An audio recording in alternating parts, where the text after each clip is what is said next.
What's going on, creators? Anthony here, and in this video we are going to cover one of my favorite secret weapon tools for solo content creators, and that is a camera slider. Now, as you can probably imagine, the purpose of a camera slider is to very smoothly slide your camera. These tools come in a variety of shapes and sizes. You can get, tons of different types of camera sliders. Some have power and batteries like mine do.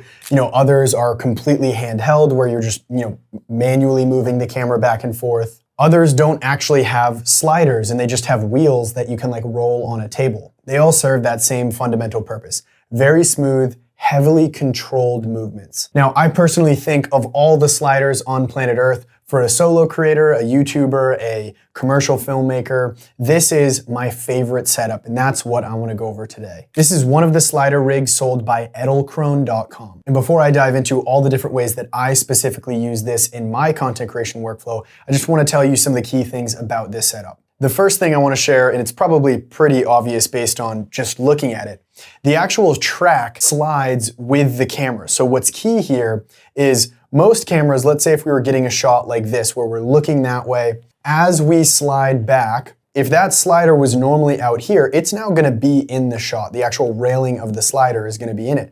But because this slider actually moves back as it slides, it a lot of times gives you much more range out of your slider. I also travel a lot and I like to make travel videos. Guess what? This thing packs down way easier because it's literally a smaller size, but still gives us a much longer travel distance than most similar sized sliders do. What's also great about the slider is that this is its own unique component. I know it looks like this top part is fused on, but we can actually twist this and take it off. These are completely sold separately. You don't need one to use the other. You could mount your camera here, you could get a small ball head and just use it like that. But the next thing is this Head Plus module sold by Edelkrone. And when you have this thing powered up, I use just Canon batteries on the side here. This will allow you to essentially control movements where not only is the camera sliding, but it's also rotating, pitching up, down, sideways, all different movements, right? So you have all these multi-directional movements happening at once, which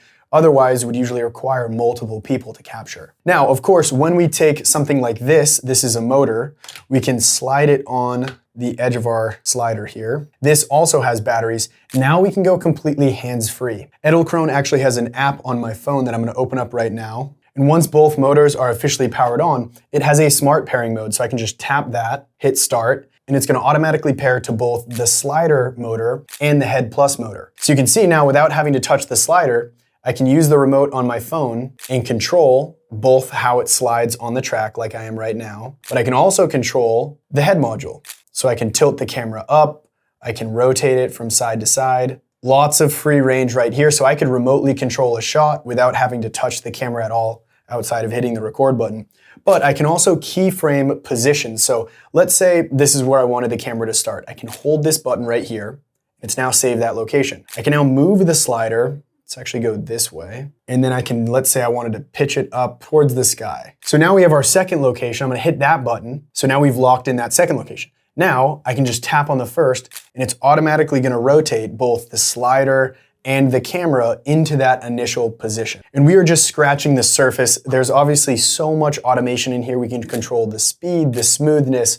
We can have multi-movements, so not just two spots, but we can keyframe 9 different locations. But now you have a basic understanding of how this slider and how most sliders work. I wanna walk you through specific examples where I've used this tool to take my content to the next level. The first and most practical way most people use sliders is for talking head content where we want a mobile second angle. So for example, here we have one tripod set up right in front of me. That's the camera that I'm talking into. And then over here, we have the second camera on the actual slider. And this thing can go the entire interview because it's just in a looping pattern. It doesn't matter if it's 5 minutes, 30 minutes, it's all good. I don't use this all that much during my YouTube videos, even though I probably should, just because it takes some time to set up. But for commercial shoots, cinematic interviews, if I was filming a documentary, anything like that, that's when this tool would come in super handy because it really does add to that depth. The other way that I find myself using it a lot is, let's say I'm at home by myself, Courtney's at work, and I'm filming an ad for our courses, or I'm filming a YouTube video where there's some B-roll shot that I know I want to have this specific movement in it. But in most of our YouTube videos,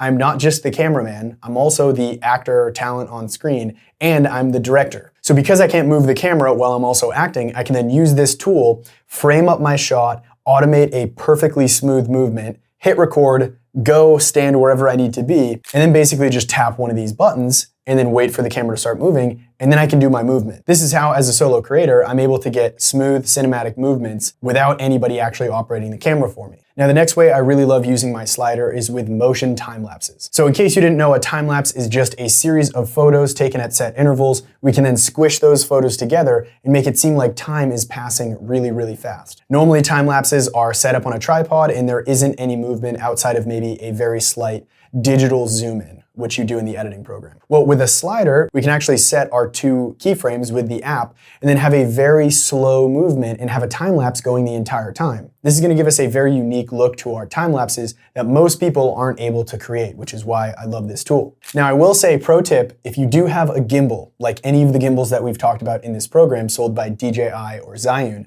those are also going to have the ability to keyframe motion time lapses using those 3 axes. So just wanted to say, you don't need one of these to do motion time lapses. You'll still be able to get a very similar look to just having the Head Plus using your gimbal. And now the last way I really like using this tool is to do some camera magic. What you're seeing on screen right now is one shot, but it was created by taking 2 separate shots, both on my slider, both using the same exact automated movement. The first shot is a motion time lapse where I waited about 30 minutes and very slowly the slider helped me capture that motion time lapse. But then what I like about Edelkrone is they have the ability to then speed up that same automated movement and get a regular speed shot that will then match up the exact speed of the previous time lapse. Now, this is a somewhat advanced editing concept that we're going to teach you all about later on in the course. But essentially, I can then overlay these 2 clips and draw a small window in the time lapse, which reveals Courtney walking through the scene. This is called masking in editing, and it's a really valuable tool to get some unique looks in your content. But nonetheless, the motion aspect of this magic trick is only possible because we had the camera